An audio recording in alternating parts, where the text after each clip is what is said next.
पत्रकार हा आरसा आहे. आरसा फोडण्याचं काम संजयजींनी करू नये. चुकून त्यांच्याकडून अशी शिवगाळ झाली असेल तर त्यांनी स्वतः याबाबत माफी मागावी. उलट त्यांच्या वतीनं मी माफी मागतोय, कारण आम्हाला माहीत आहे का मी जे काही आहे ती पत्रकारामुळं आहे. आमचा हा विषय लोकांपर्यंत नेण्याचं काम अतिशय प्रामाणिकपणे आपण करतो आहे. म्हणून चुकून तावाच जर त्यांच्याकडून एखाद्या वेळेस होतं, कधी कधी माणसाला ताव येतं आणि एखादा न असणारा शब्द निघतं, तर तो झाला असेल तर त्यांनी दिलगिरी व्यक्त केली. सुरुवातीला त्यांना तर आता राजकीय गोटामधल्या प्रतिक्रिया आपण या ठिकाणी पाहत आहेत. दिलगिरी एकीकडे बच्चू कडू जे आहे ते व्यक्त करतायत, मात्र ज्या पद्धतीनं संजय दिना पाटील यांनी शब्दांचा वाक्यांचा वापर केला, जी मुजोरी अर्वाच्य भाषेचा वापर केलेला आहे त्याच्यावर आक्षेप आहे. पत्रकार हा प्रश्न विचारण्याचं काम करत असतो, त्याच अनुषंगानं आज देखील संजय दिना पाटलांना पत्रकारांनी प्रश्न विचारले. मात्र ज्या पद्धतीची मगरुरीची भाषा संजय दिना पाटील यांनी वापरली ती स्वीकारार्ह नाही. माध्यमांनी पत्रकारांनी विचारलेल्या प्रत्येक प्रश्नाची उत्तरं देणं याला लोकप्रतिनिधी बांधील आहे. जर त्यांना उत्तरं द्यायची नसतील तर ते विनम्रपणे नाही म्हणून म्हणू शकतात. मात्र ज्या पद्धतीची भाषा संजय दिना पाटील यांच्याकडून वापरण्यात आलेली आहे ती स्वीकारार्ह नाही. मगरुरीची भाषा त्यांच्याकडून वापरण्यात आलेली आहे, मारण्याची भाषा त्यांच्याकडून करण्यात आलेली आहे. आणि जर आपण पाहिलं तर पत्रकार सुरक्षा कायद्यांअंतर्गत आता त्यांच्यावर काही कारवाई केली जाते का, याची दखल सरकारकडून घेतली जाते का, हेच माध्यमांना आता पाहायचंय.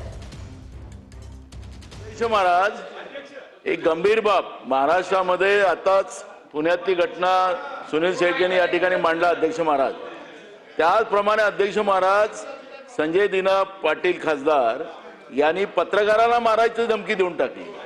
अध्यक्ष महाराज, माझा या ठिकाणी मुद्दा असा आहे, तो व्यक्ती म्हणून नाही, या ठिकाणी आता पत्रकारही सुद्धा अडचणीत आलेले आहेत.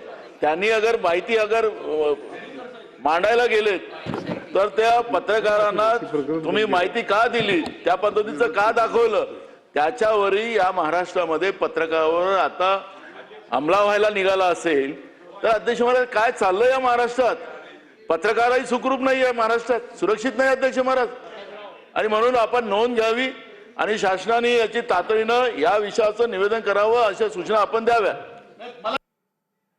अरे भाई कशाला बस झाला ना, आता तुला बोललो.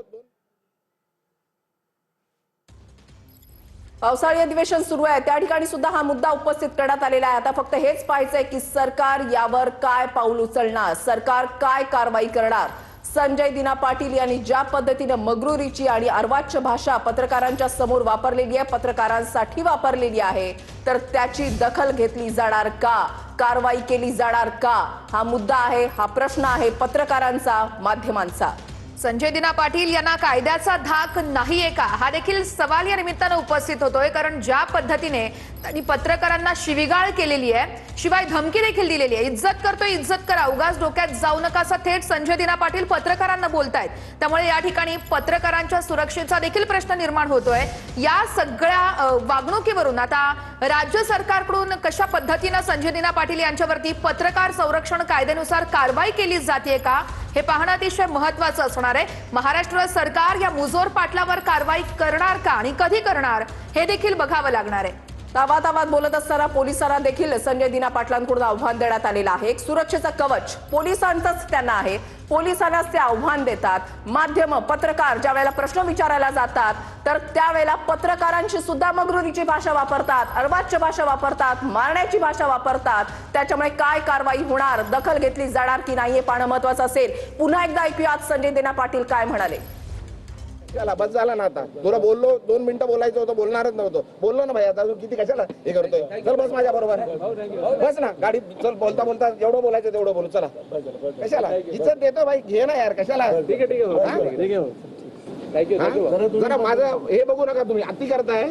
हे भाई बस ना, बंद कर ना आता, बंद कर, नाहीतर भाई मी विसरून जाईल मी खासदार आले. तुम्ही काय पहिला पण सांगितलंय मी,